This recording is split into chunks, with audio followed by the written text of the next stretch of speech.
आज की कहानी मन का बोझ। तुम कब तक यूं अकेली रहोगी? लोग उससे जब तब यह सवाल कर लेते हैं और वह मुस्कुरा कर कह देती है, आप सबके साथ मैं अकेली कैसे हो सकती हूँ। उसकी शांत आंखों के पीछे हलचल होनी बंद हो चुकी है। बहुत बोलने वाली वह लड़की अब सबके बीच चुप रहकर सबको सुनती है, जैसे किसी अहम जवाब का इंतजार हो उसे। जानकी ने दुनिया देखी थी, उसकी अनुभवी आंखें समझ रही थी कि कुछ तो हुआ है जिसने इस चंचल गुड़िया को संजीदा कर दिया है। लेकिन क्या? संदली, क्या मैं तुम्हारे पास बैठ सकती हूँ? प्यार भरे स्वर में उन्होंने पूछा। जरूर आंटी, यह भी कोई पूछने की बात है? मुस्कुराती हुई संदली ने खिसक कर बेंच पर उनके बैठने के लिए जगह बना दी। कैसी हो? क्या चल रहा है आजकल? जानकी ने बात शुरू करते हुए पूछा। बस आंटी, वही रूटीन, कॉलेज, पढ़ाई, संदली ने जवाब दिया। आप सुनाइए। बस बेटा, सब बढ़िया है। आजकल कुछ न कुछ नया सीखने की कोशिश कर रही हूँ। चश्मे को नाक पर सही करते हुए जानकी ने कहा। अरे वाह, क्या सीख रही हैं इन दिनों? संदली ने कृत्रिमिक उत्साह दिखाते हुए कहा, जिसे जानकी समझ कर भी अनदेखा कर गई। बस यही कि उन अपनों को कैसे अपना बनाया जाए जो मुझे अपना कहते तो हैं पर अपना समझते नहीं। जानकी ने लंबी सांस भरी और चश्मा ऊपर बालों में टिकाते हुए संदली की आंखों में आंखें डालकर अपनातत्व भरे लहजों में कहा। जानकी की बात सुनकर संदली की नज़रें भी जानकी के चेहरे पर गड़ गई। भावुक नज़रों से वह उनकी तरफ देखने लगी, जैसे वह कुछ समझने की भरपूर कोशिश कर रही हो। उसका गला भर आया। कुछ हिचकिचाते हुए रुधे स्वर में वह बोली, नहीं आंटी जी, जैसा आप समझ रही है ऐसी कोई बात नहीं है। बस मैं अपना दुख बताकर किसी और को परेशान नहीं करना चाहती। बेटा, मैं समझती नहीं हूँ? पति के निधन के बाद यूँ अकेली ज़िंदगी काटना आसान नहीं होता। जब तुम्हारे पति के रोड एक्सीडेंट की खबर सुनी तो मन दहल गया था। 2 दिन तक गले के नीचे एक कोट तक नहीं उतरा था मेरे।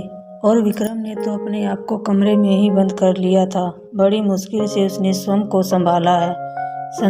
संदली अचंभित होकर बस जानकी की बातें सुन रही थी। उसके मन में उथल पुथल मची हुई थी।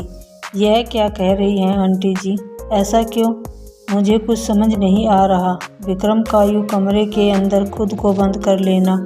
आंटी जी प्लीज़ खुलकर बताइए, आखिर आप कहना क्या चाहती हैं? उन्हें बीच में टोकते हुए विस्फासित नज़रों से संदली ने पूछा। बेटी, लखनऊ से ट्रांसफ़र लेकर जब हम दोबारा इस शहर में आए तो तुम्हारे बारे में हमें सब पता चला। जब तुम्हारे घर गई तो पता चला तुम यहाँ हो, इसीलिए तुमसे मिलने यहीं चली आई। जानकी ने हौले से संदली का हाथ अपने हाथ में ले लिया और बोलना जारी रखा। बेटी, विक्रम तुम्हें बहुत चाहता है। उसने कई बार तुमसे अपने दिल की बात बतानी चाहिए, पर तुम तो जानती हो ही कि वह कितना शर्मीला है, कभी किसी लड़की से बात नहीं करता। तुम जब भी कभी विमी के साथ घर आती थी, वह किचन में मेरी मदद के लिए दौड़ा आता था और तुम्हें देखने के बहाने मेज पर नाश्ता भी खुद ही लगाता था। वह मन ही मन तुम्हें चाहने लगा था बेटी। तुम्हारा नाम सुनते ही उसका चेहरा टमाटर की तरह लाल सुर्ख हो जाया करता था। मैंने उसके मन को भांप लिया था, इसीलिए जब उससे तुम्हारे बारे में बात की तो उसने मुझसे अपने दिल की बात कह दी। बेटा, किसी अच्छे मौके पर तुमसे इस विषय में बात करके हम तुम्हारे मम्मी पापा से मिलने की सोच रहे थे, लेकिन शायद ईश्वर की कुछ और ही इच्छा थी। तुम्हारी शादी तय हो गई। एक और जानकी बोले जा रही थी, दूसरी ओर संदली की आंखों से भर भर आंसू बह रहे थे। वह न जाने क्या सोच रही थी। उसकी खुशी में ही मेरी खुशी है बेटी। उसकी पसंद तुम हो। कहो, क्या तुम मेरे बेटे से शादी करोगी? बोलो बेटा, क्या मेरे विक्रम से शादी करोगी? संदली का गला रुध गया। अश्रु पलकों का दायरा तोड़ चुके थे। आंटी जी, जिस दिन उसका एक्सीडेंट हुआ, मेरा और उसका बहुत बड़ा झगड़ा हुआ था। वह बहुत गुस्से से घर से निकला था। उसका एक्सीडेंट मेरी ही वजह से। संदली के मन पर एक भार सा था। वह अपने पति के एक्सीडेंट का जिम्मेदार खुद को मान रही थी। नहीं नहीं बेटा, तुम यह क्या कह रही हो? उसकी मौत की जिम्मेदार तुम नहीं हो। अपने मन से यह बोझ उतार दो। संदली बेटा, जीवन और मृत्यु उस ऊपर वाले के हाथ में है।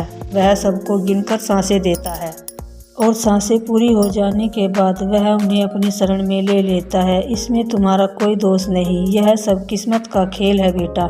संदली वहीं बैठ गई और काफ़ी देर तक जमीन में अपना सिर गड़ाए रोती रही।